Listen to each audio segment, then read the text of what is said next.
แบกแขน ฮะฮานูนูบ่ ดักเทพมหา บอกว่าตี ตาตึงเทพ ว้าผู้บ่าวไทยมาดีเนาะประธานโกไป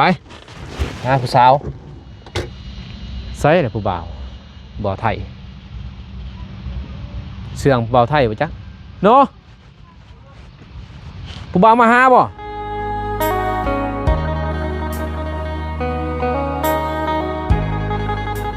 ไปพี่น้องเลยได้มาแล้วก็ต้องได้เขามาพี่น้องเนาะขอ FC เพิ่นก็คิดฮอดคิดถึงน้องหนูบ่แม่นผู้บ่าวทางล่างบ่แม่นเด้อย่างกราบทักทายสบายดีสวัสดีพ่อแม่พี่น้องเมื่อสู่ผู้สู่คนเด้อพี่น้องเด้อมันเยี่ยมยามน้องหนูก่อนเห็นในสตอรี่อุกใจเด้อว่ะอุกยังอีกบาดเนี่ยพี่น้องเอ้ยสมาอุกไว้ มาเหมือนนั้นอุกเลยอุกยังบ่ฮู้มีแต่สิไปเบิ่งน้องเพิ่นเห็นเนาะบ่ได้ไปเวียกบ่คือว่าอุกมีเงินใส่บ่หรือว่าอุกลูกบ่สบายบ่เรื่องอุกเงินใส่นี่บ่น้องกับอุกคือกันเด้น้องบ่มีกัน น้องเองเนาะน้องเองก็บ่มีได้บัดนี้มีแต่ซ้ำซื้อกินซื้อยาอะไรพี่เนาะมีเฮ็ดนั่นเฮ็ดนี่บ่มีเลยนี่หมดน่ะบ่น้องก็ได้หมดน้ำรถน้ำล่างอันเด้หมดน้ำเพื่อนก็บ่มีแนวเฮ็ดนี่คือแนวอยู่แม่นบ่นี่เฮาเฮ็ดตายางนี่เนาะฝนตกมาแต่นั่นเบาเตียงเพิ่นมื้อนึงเห็นเนาะฝนตกฝนลิ้นก็เลย FC เพิ่นได้เพิ่นเนาะเพิ่นอยากเห็นน้องนูแหละใน2เบาเตียงก็คอมเมนต์2บ่นุ่งก็คอมเมนต์จนแซดอีกไปเนาะแซดทั้งข้อความนำแม่โอ้โรงงานผลิตรถกำนันพี่น้องโอ้คักเนาะนี่ได้จะขันเนาะจอดเองเห็ดเอง เฮ็ดเองเลยเนาะโอ้คักเด้บ่อายกันเห็นแบบนั้นนี่เฮ็ดเองก็ได้จอดเนี่ยก็เป็นหมดเด้ได้ก็ได้หมดนะพี่น้องบ่น้องกันเห็นได้เห็นหุบห่างอะไร ดูติจัก มีหมดนะครบอยู่เฮือน จักกระมิน ตลกตะลม จักรถนะ จากรถก็มีแล้วอีตอกใส่เขาก็ใส่อีตอกติเนาะ จัก13จาก13บ่โอ้จากสีได้เป็นบ่ จักไง ปุ่นเที่ยวนี้มีแต่ตัวนี้แหละพี่เนาะทอดังๆปั๊มปั๊ม สันไปเมื่อไรเนาะ บ่ได้ รถตกธรรมดา โอ้เพิ่นจำหน่ายผู้อยู่บ่ โควิดอุ้ยคนไทย คนไทยได้นี่หาหนูบ่ แบกแขน ฮะหาหนูบ่ ดักเทพมหา บอกว่าตี ตาตึงเทพ ทุกมาแต่ไทยเพิ่นได้กรุงเทพโอ้จักวันจ้ะจักพันนักฮอดปี พัน ฮอดบ่ จังหวะ ไปพี่น้องไปเบิ่ง เกือบหอดพัน ผู้บ่าวไทยมาหาบ่จักน้องนูนเนาะ ไทยมหา บ่ว่าติเศร้าใหม่ๆสิเอ้ยโอ้ประธานย่างแบบซิ่วๆประธาน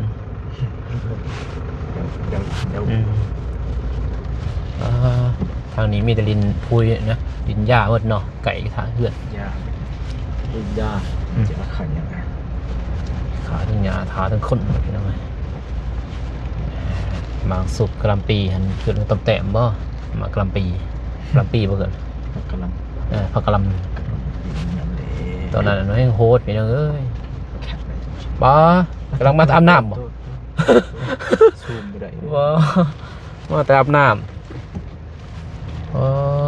ไวว่าดิ ตะเวนกำลังตกเลยโคตรงามเลย แมนบ่แมนบ่ตะเวน นี่ตะเวน ฮะผู้บ่าว แมนบ่ผู้บ่าวนี่แมนบ่แมนนะผู้บ่าวนะพี่น้องเอ้ยฮอดบาดน้องนูแล้วน้องเมฆจับกล่องให้ขอบใจอะไร2คนบ่ เฮ้ยผู้หญิง แม่นบ่ผู้หญิงหรือว่าผู้ชาย ผู้หญิง หึ ผู้หญิง ว้าผู้บ่าวไทยมาดีเนาะประธานโกไปนะผู้สาว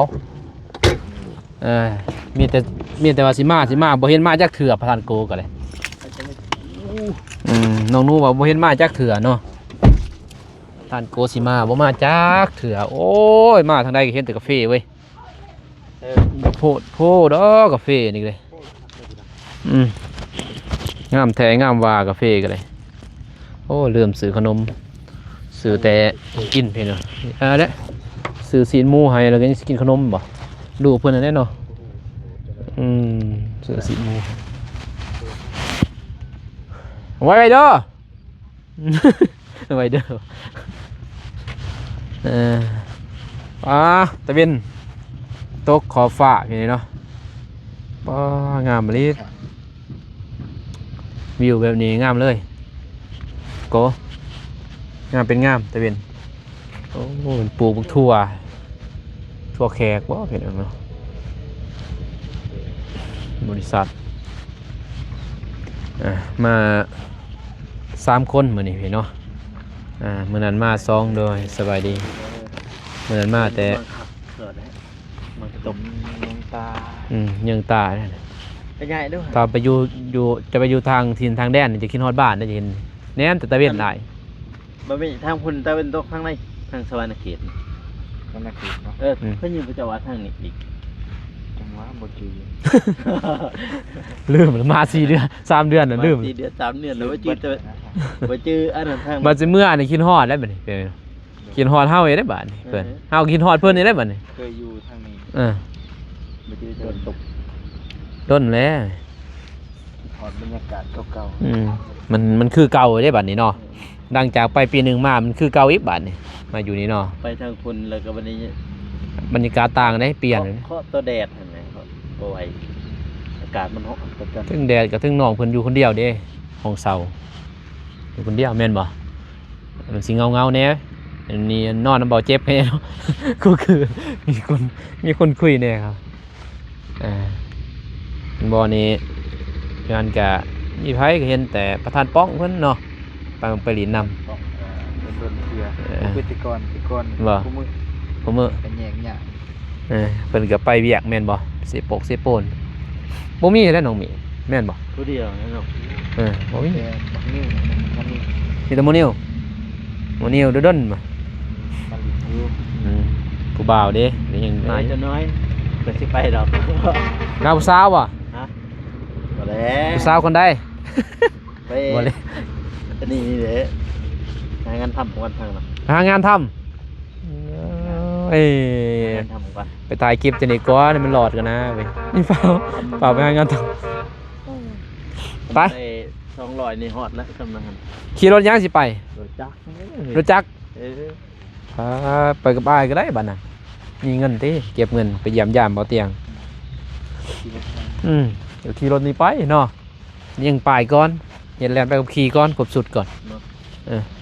ไปกับขี่ยังทันใดเด้กำลังแลนฝุ่นแอบนั่นมาโอ้ยกาแฟมาล้างงามแท้งามเลยเนาะไซส์อะไรผู้บ่าวบ่อไทยเสื่องบ่าวไทยป่ะจ๊ะเนาะผู้บ่าวมาหาบ่ฮะผู้บ่าวมาหาบ่นี่เด้ผู้บ่าวมาเลยนี่คือเราผู้บ่าวไทยมาเห็นรถไทยมานะเห็นรถนั่นมาจากกรุงเทพปุ่นนะมันเป็นผู้บ่าวไทยมาบ่เอ้าเห็นบ่ฮู้อันนี้ใครอยู่หาตอนกันนั่นมาใช้เฮือนเธอหนูคันนี้หาตัวอีกแล้วผู้บ่าวเลยมาตัวอีกบ่ได้ไปไสบ่ฮะตัดหญ้าเจ้านี่บ่จังโมงตัดต้น3มาบ่ทันสบายดีมาบ่ทันซื้อซีนหมูพี่เนาะพี่น้องเพิ่นมาผ่าจังซื้อยังได้ยังกินเลยบ่ทันได้เฮ็ดกินแล้วมียังกินเลยบ่มีนี่แหละซีนหมูไปเลยเปียงกินน้ำไหน เลย ซื้อมาเลยกินน้ำหอมบ่ทันกินข้าวเลยนี่ เลย หายบ่กินนึ่งข้าวลายอยู่บ่ กำลังสิหุง พุงเอา เจ้าโดย โอ้เต็มหม้อเลย โดย มือบ่ดอบ่ยอเพิ่นเด้ไฟตัด ตัด น้องเอง โดย บ้าเจ๋งเติบเนาะเอาพ่นบ่ตกบ่ เราจะตัด พอดีตัดแล้วพอดีฝน เออ ตัด ฝ สั น น ต ใด ก สัน นี้ หนึ่งสิจะบ่ให้เป็นหก คือเราผู้บ่าวมาหาเห็นรถมาแต่กรุงเทพพี่น้อยมื้อนึงบ่แม่นเนาะเอาเบิดไปโดดเบียง ไปเสาร์นี้รถ เฮ็ดอยู่สตอรี่ โซตัวนี้แล้วก็ตัวนั้นอีกเลยบ่ได้เฮ็ดเวียกซ้ํ บ่ได้เฮ็ดซ้ำ โดย เป็นหยัง ทั้ง ไป อีก เพ ก็ยางหัว ย่างหัว โดยไปฮอดบอนเฮ็ดเวียกพอดีโซขาดไปบ่เป็นเลย สมาคักหรือบ่เฮ็ดเวียกซ้ำฝุ่นเปลี่ยนหลายอย่างอยู่นี่เปลี่ยนเลยเบิ่งนี่ เปลี่ยนเลยอะ ย่างนี่บ่หัว โดย พอซื้อใหม่แล้วย่างตัวนี้บ่แม่นแต่พัวบ่จัก แต่ซื้อน้ำเขาพุ่นล่ะ ไปซื้อน้ำเข้าเลย โดย ตอนพัวยังอยู่หั่น เขาขี่ก็หลายปีแล้ว โอ้กระโปดโพเนาะ ใส่ตีนน้ำซะ อืม แต่น้องบ่ถึงอีกแม่นบ่แต่ใส่ตีนสูงเนาะ โดย เอาเครื่องมีน้ำมันนะมีน้ำมันไหลเลยบ่ บ่ติดปลา มินจักปีเลยซื้อรถตัวนี้ พอดีได้ปีหนึง ปีหนึง ได้ปีปลาย เออ ซื้อน้ำเขาจักมือสองมือสามก็บ่ฮู้ โอ้มันก็ลายแล้วลายมืออยู่นี่ตามเบิ่งกัน ตัวนี้ก็เขาเลยเดี๋ยวก็ดีรถไทยเฮ้ยเนาะ เมียงเบิด เออก็ดีรถไทยอยู่พอได้ไปเฮ็ดนั่นแหละเฮ็ดเวียกเฮ็ดงาน โดย เดือนนี้จักมื้ออะไรไป 3 มื้อ 3 มื้อ โดยมื้อที่4มื้อนี้รถ 3 มื้อ900,000เอาแล้ว900,000 900,000 เป็นรถปีกระแปลงเบิด เมื่อเท่าใด 500,000ปลาย มัน500,000 โดย ยังอยู่400,000โอ้โหดโผเลยสู้ชีวิตเอาเลยนี่ โดย ยังเดืออยู่พี่น้องเอ้ยเป็นยังฮะผู้บ่าวแซ่บมากบ่ เปิดเพลงไว้เปิดเต้วโอ้ ไปเบิ่งรถ10ล้ออยู่ไหนไปไป ประธานโกมาจากเทื่อเลยโก ถามเรา โกเอ้ยจากเทื่อละมานี่ ไปที่2 3บ่ มาคนเดียวผู้หนึงเทื่อหนึงบ่ เชื่อชนิดก็คือกับบ่เที่ยงได้มือชนิด อืม ช่องมือเฮ็ดหนักๆเป็น3มื้อนี้ ถือจื้อเพิ่มหน่อยเพื่อรับมือไปปลูกกาแฟได้แล้วบ่กาแฟ มาบ่ได้แล้ว เกิดบ่ทันแล้วจ้างน้องนูไปวันหนึ่ง300,000เด้ วันนี้รับแถว อ้าวเขาจ้างเพิ่นถึง300,000เนาะเท่าไหร่3บ่ โดย เม็นน้ำมันแท้ อันแรกก็ว่ามิน มันห่วงบ่ หัว เฮาถอกใส่จักรมันเหี่ย โอ้คิด เขา ว่า ใส่เต็มตู้เครื่องเสื้อซื้อมาแล้วก็มันเต็มโพดมันก็เลยเหี่ยหน่อยนึง งามตัวนี้ดอกมาลักก่อนมันสุกเด้อหนูนี่สุกแล้วนี่สุกไวแท้ กาแฟ ได้อยู่นี่มาลักแล้วนี่มาลักอยู่ ตอนน้องนูนอนก้นเกาะกอก1 โมงตัดเอาเลยมาตื่นตอนเช้ามา กาแฟเสีย ตื่นเช้ามานะให้แล้วนี่โอ้จักแม่ยังได้สิเว้านะฮะ เอ้า หวาน ลุกเลย อ๋อสุกแล้วบ่หวานไปหน่อย ยัง8เลยไอ้สิทุกไปสิกาแฟเขียวเขียว มันสุก จักบ่กาแฟ มันใหญ่แห้งนี่นะเพราะว่าบำรุงลายนี่เพราะมันอยู่ไกลเฮือน มันมาก่อน เที่ยงไม่เสร็จจะให้จัดว่าจะน้อยก็ซื้อแล้วกาแฟเขียวจนเพิ่นไว้จนน้อยเขาก็ซื้อแล้วกาแฟเขียวหัน เริ่มแล้วนี่ ก็บ่เที่ยงเพิ่นแล้ว เริ่มซื้อแล้ว เดี๋ยวราคาถือประมาณเท่า ดุกๆกันเลยก็70,000 10,000นี่แหละ30,000นี่แหละ 9,000ปีกายเริ่มต้น ปีกาย9,000 โดย ประเภทเขียว โดย เดี๋ยว มันปีนี้เด้ เขียว บ่ทันหู ไปหูดเอามาขายเลยคือขายก่อนย่ำ เดือนเก่านี่เขาเริ่มซื้อแล้ว หอดย่ำมันแดงก็เก็บมันแดงคุมเขา อืม เอาบุญเงินเอาขายก่อน กระเพมักเคี้ยวเห็นเนาะมักเคี้ยวคือเอาเงินก่อน แต่ว่าราคาเจ้าสิต่ำเพอเฮาบ่มีเงินเด้เฮาไปเอาก่อนเงินน่ะนะเว้านิดนึงกะแบบหยังข้าวเคี้ยวกาแฟเคี้ยว แต่ว่าพังไทยเฮาก็บุเนาะว่าเขาซื้อแบบใดเนาะราคาเฮาลงกันนะจากเขาซื้อ21,000ซื้อ24,000เนาะ24หรือ22,000ยังเหลืออยู่9,000เห็นเนาะรูปขนาดเด้รูปตั้ง10ปลายพัน ลุกแล้วเป็น 13,000 14,000พุ่นเนาะลูก เก็บมันแดงใส่เขามา จะเป็นนะแต่ว่าบ่นงบ่ได้บ่เคยเดี๋ยวนะบ่มีกาแฟเด้สิไปเอากาแฟเคี้ยวบ่หานเฮาบ่มีกาแฟต้นหนึงมีเท่าใดก็9 ล้านเอาไปขายก็20ไปล้าน อยากก็จะขายกันเลย นักนั่นแหละ ปลาเผ็ดกินนึ่งแล้วเขา ยัง หิวมันเนาะแต่เฮามาเฮ็ดเพื่อนนี่ยังเพิ่นกินเขาวอยู่นี่เนาะย่างบ่ คนกินเขา บ่ทันกินเขาวจักเทื่อเด้ พุ่งไหวข้าวเดียวก็สุก บ่ทันเอิ้นควันเด้นี่เนาะบ่ทันผูกแขนอีกนะบ่ทันขึ้นเฮือนเด้แม่นบ่ น้อง เดือนให้บริกิน เฮ็ดเฮือนให้ยังบ่ทันขึ้นเฮือนเด้แบบบ่ทันสูดควันอีหยัง เคยมีบ่บ่ทันเฮ็ดบ่ปีใหม่ไปได้เนาะ บ่ได้เฮ็ด บ่เฮ็ดเลยบ่ บ่ได้เฮ็ดเลยว่าแต่ขึ้นเทือนครับ ยังเนาะแม่เฮือนเก่าเด้ นี่แม่นเฮือนใหม่ เงื่อนเก่าเลยแต่ว่าแอมได้ซื้อนะแอมก็มุ่งมันก็เลยว่าบ่เป็นสิคืนเนี่ยบ่เป็นแล้วมันคืนแต่ดนเลย ไม่ ขึ้น ได้แอลซื่อๆเนาะ คืนแต่ต้นเก่าอะไรเป็นไงเนาะเป็นเพื่อนน้องน้ำพลเพื่อนน้องเจ้าธนาเนาะตอนนั้นเพื่อนใหม่ได้เฮาเฮ็ดอันนี้น้องเพิ่นนี่เป็นเพื่อนเก่าต่อเติมมันนะก็ถือว่าดีนั่นแหละพอได้อันนั้นซื้อมันก็ตะกี้มันก็หัวเดิถึงหัวถึงอิหยังเห็นว่า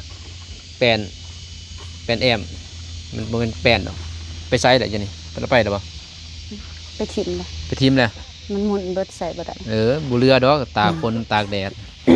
ฝนก็ตกเดือนมันก็เปียก มันก็หมุนหมดแล้ว ฝนตกแห้ง แห้งบ่อยู่นี่ เลย เขียดออกบ่ จักเลยบ่ยินเสียงเขียด เคยเป็นเรื่องเขียดบ่ เคยไปอยู่แต่โดนแล้วบ่ได้ไป แต่ค่าลูกเนาะ แม่ นอนลูกบัดลูกนอนแล้วไป จึงแอดแต่นี่พอได้กินอยู่มื้ออื่นก็ไปเวียกบ่มื้อ ไปเสียหญ้าสวนเสียอมกกตัดแล้วยังบ่ทันได้เสีย ส่วนน้องเองบ่ โดยสิไปใส่ปุ๋ยเลย เออ คันทานคันบ่ทานก็บ่ได้ใส่เป็นวันทิศหน้ามื้อใดพักอยากจะไป แต่วันหยังจะพัก ทุกๆวันอาทิตย์มันพัก มื้อนี้วันหยังมื้อนี้ มื้อนี้วันเสาร์ เสาร์บ่ มื้ออื่นวันอาทิตย์บ่ได้ จะ เฮ็ด ลืมวันลืม ไปหาเฮ็ดเวียกจนลืมวันเลยว่าวันเสาร์นี่เนาะ โดย มื้อวันอาทิตย์โอ้แต่ว่าเขาไล่เลยบ่วันอาทิตย์ บ่แล้วเขาก็ไล่ตามเฮาเฮ็ดเวียก เอาเงินบ่ไล่ บ่ คณะไปบ่ได้บ่วันอาทิตย์ ตั้งเขาบ่เฮ็ดพวกหัวหน้าเขาก็เมื่อหาลูกหาเมียเขาเบิด โอ้ ทุกวันอาทิตย์มันเขาพักเฮ็ดเวียกฮอด สัก มื้อ แป วั ด น มื้อ เสาร์ แล้วนะ 6 มื้อ อาทิตย์หนึง6 มื้อ แม่น เออ แต่เฮาก็บ่ได้เฮ็ดเต็มมื้อดอกบางเทื่อก็เขาบ่ให้หลุดผู้หนึงหั่น3 วันให้ได้ลงน้อยสุดละ3 วัน อาทิตย์หนึงหั่น แม่น อาทิตย์หนึง3 วัน เดือนหนึงก็12 วัน สำนั้นแหล้วคงคนมันหลายเวียกก็อยากหมดแหน่มันบ่หลาย แต่บัดพูนแล้วเนาะเดือน เดือน แม่ 7เดือน8บ่ เริ่มแต่เดือนเก่านี่แหละหมากมันเริ่มสุกแล้วเขาก็เริ่มเก็บ เริ่มแพ็คเวียกก็หลายแล้ว มากอีหยังเขิน บลูเบอร์รี่ บลูเบอร์รี่ โดย มากบุรีเห็นบ่ โดย ตัวนี้น้อยๆเห็นบ่ แม่นหมากมันหมุนสิ ลูกจะมาขึ้น โอ้บลูเบอร์รี่ โดย เออแต่ว่าน้องเฮ็ดอยู่สนามเลย แม่นเฮ็ด บ่ได้เฮ็ดอยู่โรงงาน จะน้อยฮอดยามเก็บหมากก็สิได้เข้าห้องแพ็ค ห้องแพ็กเป็นโรงงานเลย แม่นเฮามีแต่แพ็คหมาก เออ ก็เลิกค่ำได้แพ็คเขาเลิก6:00 น 6 โมง แม่นเขาอยากเช้า9:00 นได้เข้าแล้วมื้อนั้นมื้อหนึงเขาลองเขาสอนให้ไปเฮ็ด 9 โมง แม่น กลางคืน 9:00 นเขาอยาก9:00 นเช้าหั่น โอ้ ปัดมาตอนแรงเลย6:00 นตรง คันไปตอนเช้านี่เข้าเวียก9 โมง โดย แต่ว่า เขาห้องแพ็คคันเฮ็ดเวียกทั่วไปนั้น7:30 นลง 7 โมงครึ่งลงเวียก 4 โมงเมื่อ โดย 4 โมงตรงเลิก ว่า5:00 นตรง 5 โมงบ่ โดย โอ้บัดนี้ถ้าเข้าในโรงงานบนแพ็ก คันเขาห้องแพ็คเขาเวียกตอนเช้านี่9:00 นตรง 9 โมง เลิก12:00 นตรง เลิก 12 โมงตรง แม่น กลางคืนพุ่นบ่ บ่กินข้าวเพลนั่น โอ้กินข้าวเที่ยง12 โมงแล้วตอนแรกงั้น 1 โมงบ่ายโมงก็ลง ไปโมงลงฮอดจังโมง 6 โมง 6 โมงแรง เออ 6 โมง ก็ ต บ่ รง หลาย จังได้เลิก เออก็บ่ดนเนาะ มัน แต่ ค่ำ 6 โมงยามนั้นค่ำเด้ แม่นมั เดื น อนเก่า ค่ำไว้ไง เขาบ่ 4 กล้า โมงก็ค่ำแล้ว คันมีหมู่ก็สิได้แพ็คอยู่คันบ่มีหมู่บ่ได้แพ็คบ่กะเมื่อคนเดียว สิเฮ็ดได้บัดนี้ ก็เฮ็ดเวียกทั่วไปแบบ ไปเฮ็ดอยู่นอก ตามปกติโดย อืมมันก็ราคาก็สำคัญนั่นแหละ แม่นเฮ็ดเวียกหยังกะมัน300,000หมด ก็เฮาก็เลือกเอาเฮาว่าตัวนี้เพราะว่าเฮาก็บอกเพิ่นว่า เพราะว่าเฮามีลูกหั่นน่ะ อืม ถ้าว่าเฮาสิเมื่อเด้อก็บ่กล้าซึ่งว่าเฮาเป็นผู้หญิงอีกไปคนเดียวบ่ได้ดอก โดย แม่นอยู่แต่นี่ไปจักรัก 6 ลักนะ อกรักก็เฮาก็ญาติได้พี่เนาะ 7 ลักนี่แหละ เออ แต่เฮาไปผู้เดียวเฮาก็ย่านเพราะว่า เออ มันเป็นมีแต่ป่าทั้ง มีแต่ป่า อืม มีหยังเว้ยฮะโอ้ยเนาะผู้บ่าวก็เปิดเพลงเลยอยู่ ไปหาเอื้อย ไปหาเอื้อยไปใครอยู่ไหน ผู้สาว ผู้สาว สามารถไปดักกิน อ้าวไปเบิ่ง นี่ เบาโก้พูนผู้สาวมั่งเลยปุ่นประธานโก ไปขึ้นเดี๋ยวเสียอาจจะเมื่อเบาโก้ยังเห็นผู้สาวยันกวมหัวจัก กวมหัวจักผู้สาวกวมหัวเลยปะจักเนาะเลือกเวียกเอาอันแล้วเนาะตอนแรกมันง่ายเฮาอันแล้วมันสะดวกสบาย โอ้ต่างกันสูงเว้ย ใส่ผู้สาวโอ้มาจะใส่อยากจึง โดย โอ้สบายดีเด้อ บ้านเปล่าบ้านเปล่า บ้านหยังบ้านหยัง เพิ่นอยู่ไกลดักกินนะบ้านเปล่า บ้านเปล่านี่หูโยนี่ โอ้โห ไปตัวทีบตัวแดนอ บ่ ยู่ ฮอดดอกแล้วไปบ่ฮอด เอาไปบ่ฮอดดอก มันสายมัน ใส่ได้ สายบ่ถือแล้วไปสายเบืองดักกินทางนี้เฮาอยู่ลุมพี่ ลุมดักจึง คงจะเอาไปทางดักล้าน ดักล้าน มันมีทางแยก มันไปวันเลยพูดฮอดบ้านบ่ใส่เพิ่นเอาไป มาบ้านเราใส่ เออ จะไปบ่ บ้านใส่ได้ บ้านเสียงหลวง บ่ บ้านหยังน่ะ สังเอ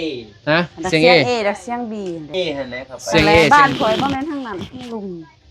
บ้านน้องนูขยันทางพุ่นทางขึ้นดักจึงแต่บ้าน บ่มันมีทางแยกบนดักลานนั่นเด้ ดักล้าน เฮ็ดอยู่ดอกทางลงคอย พอไปทางนั้นแหละ แต่ว่าเส้นนั้นแหละเขาไปหานั่น เออ ผู้ที่ฮอดไปบ้าน มันก็มีอีกทางแยกทางไปดักเสียง A มันทาง เสียงเอ นึงบัดนี้ทางบ้านน้อง เดี๋ยวเจ้าสองคน มันหลายบ้านเด้3-4หอดบ้าน ความหูน้ำละ บ้านดักกัง ไปกลาง แม่น บ่ทัน จะพูด ไป นี่ก็ทั่วได้นี่ ไป ตัวทีบตัวแดนเลย บ่ จริง มันหลายบ้านแถวนั้น เออ หลายเจ้า แม่นฟังเหรอ มีบ้านจะลิงแถวนั้นก็มี บ้านจะลิงพุ่น จะลิงไปไว้แล้วจะลิง เออ แต่จะลิงก็ประมาณ7ลัก8ลักก็ฮอดบ้านน้องแล้ว อ่า ทางจะลิงกันเลยขึ้นไปหาบ้านเด็กเชียงเอ แม่นทางแยกมันบ่นหัน เออ บ้านหันบ่ แม่นทางน้องบ้านน้องอีกไปอีก เออ ใกล้ โอ้ ใกล้จะลิง โหมัด ไป น่ะ อีก บ้านห้วยหันบ่ บ่อยู่เทิงอีก เออ บ่เป็นบ้านห้วยบ่บ่ ตอนนั้นมัน แยกไป เขื่อนอีมูนที่ตอนนั้น อืม ตอนนั้นทางไปเขื่อนอีมูนนะ โหมัดนะว้าตัวเต้นหรือเปล่าเว้ย อุ๊ย ฮะว้าเต้นเลยเดวท่าน เอาเสียงลงนะ ชาวยอกหมดนี่เว้ย จ้อย เออ เอาเสียงลงแน่ ได้แล้วมันบ่เป็นหยังดอก TikTok ซื่อ ครับเพลงแดน ๆจังซั่นแล้วอ้ายกลับก่อนเด้อ บ่ทากินข้าวบ่ ได้แล้วเว้ายอกซื่อๆดอกเนาะ โอ้ ใส่หุ้งหรือบ่ใส่ ใส่สีขาว ใส่หุ้งหรือบ่ ยัง โอ้ยยังไปดอก ข้าวเดียวก็ นี่ สุก บุญ แล้ว จนสั่นเลยน้องเมฆสั่นเลยพุ่นหิวเขาว บ่ไหวแล้วเนี่ยนะไปกลับก่อน เลยขอบใจละลาย โดยมันอย่ามายามพี่น้องเอ้ยเนาะไปพี่น้องเอ้ยพอดีค่ำพอดีมืดโอ้มันยามน้องหนูเพราะว่าจะเทินมาทางนี้นะพี่น้องเนาะแวะมาหาน้องเพิ่นเพราะเพิ่นว่าบ่สบายจะตายเป็นอุกอังนำรถเพิ่นรถพี่พี่น้องเอ้ยเนาะรถรถพี่ไปเกนี่แหละเกจีให้น้องเมฆแต่ว่ารถบ่าวนุ่งมันสิต่ำนิดนึงเนาะแต่ก็คักอยู่เฮียงอยู่แต่ยังบ่ฮู้ให้บ่าวเตียงเพิ่นลองเบิ่งพี่น้องเนาะเขาเฮ็ดเฮือนที่ซ่านทางนี้ก็ไว้ว่าดีทางนี้บ่าวนุ่งก็ยังบ่ทันฮอดไซเพิ่นเนาะงบบ่มีบัดนี้มาซื้ออันนี้แล้วก็บ่มีงบเพิ่นเนาะเมื่อซื้อเพิ่นนี่แหละถ้าบ่ซื้อก็ยันบ่ได้เพิ่นเนาะบ่มีแล้วมันบ่ซื้อตัวนี้ก็จะสิหาเงินมาจะใช้บ่ซื้อเป็นยังไงเนาะนี่ก็ได้จากคำว่าบุญกุศลเป็นไงเนาะจะถือจากเขื่อนไฟฟ้าแรงสูงถ้าว่ามีเงินเพียงเนาะพอได้ซื้อได้นี่ดินตัวนี้แต่ว่าโอ้จักไทยตื่นเลยจักไทยล้านบาทเลยเนาะนี่ตัวนี้ฮอดพุ่นเลยเห็นเนาะตัวนี้ไปฮอดพุ่นฮอดทางพุ่นได้เพียงเลยเนาะความไกลแต่พุ่นแต่วันตัวนี้ว่าสีเสากับบ่อเตี้ยงบ่อนมแต่ว่าเขาคายแหละเห็นเนาะเขาคายแล้วเขาบ่ให้เฮ็ดนี่ก็เขาก็เสี่ยงเอาได้แต่นี่เขาเสาไปหลานเห็นเนาะ20,000 30,000เห็นเนาะ30,000ป้ายแหละเขาเสาในนี่เสาเฮ็ดนี่เขาเจ้าก็เสี่ยงเอานะโอเคพี่เนาะคลิปนี้มาลงกาสิจบคลิปเพียงนี้ก่อนพรเพียงนี้เนาะมาลงกากับน้องเมฆเบาโกกับสิเดินทางกลับก่อนบ้านนี้มีแต่มื้ออื่นไปพอกันพุ่นแหละที่บ้านน้องจันทนาน้องพินนี่เนาะเราสิไปไสต่อก็รอเบิ่งรอชมเด้อพี่น้องเด้อเนาะอัปเดตไปนำกันช่วงนี้ก็สิไปนำน้องเมฆเรื่อยๆพี่เนาะพอเบาเจ็บเพิ่นก็ยังทันมาแต่นครเพ่งบ่เมืองว่าปีนี่แหละพี่น้อยเนาะเพิ่นไปกับเบาตูนแล้วก็เบาจันทพรบ่พี่เนาะ3 คนเพิ่นไปแต่ว่าทางทีมงานก็มีแต่เศษเรือนน้องพินนั่นแล้วก็เรือนน้องบัววันนี่แหละพี่เนาะสืบต่อตอนนั้นอีกแต่ว่าสิเฮ็ดจังได๋เรือนน้องบัววันก็งบบ่พอพี่เนาะนำเบาน้องมีอยู่2ล้านพี่เนาะแต่ว่านำเบาสายเพิ่นพี่เนาะนำเบาสายเนี่ยยังจะใครสิทำน้องเพิ่นมืออื่นไปแล้วก็สิสร้างใหม่สร้างตอกพี่เนาะนำเพิ่นนั่นแหละสร้างใหม่มามืออื่นแต่ว่ามันก็สิศึกษาแนวนึงพี่เนาะสร้างใหม่ก็เพราะว่าน้องเพิ่นใหม่นี่มันหายากแน่นะเป็นไงเนาะโอเคพี่เนาะคลิปนี้มาลงกาสิจบคลิปนี้ก่อนพอพี่เนาะก็ขอบใจเนาะขอบพระคุณFC มัดสุคนแหละปุญญาใจบุญทานที่คำติดตามรับชมให้กำลังใจบรรดงตลอดมาพี่เนาะก็ขอให้ FC และปุญญาใจบุญทุกทานเนาะจงอยู่ดีมีแห้งเมื่อสุคนเด้อพี่น้องเด้อเนาะเดินทางไปไสมาไสก็ขอให้แข็งตลอดปลอดภัยเมื่อสุคนพี่น้องเนาะพอๆกันในคลิปหน้าคลิปนี้ขอกล่าวคำว่าสบายดีพี่น้องไปบ๊ายบาย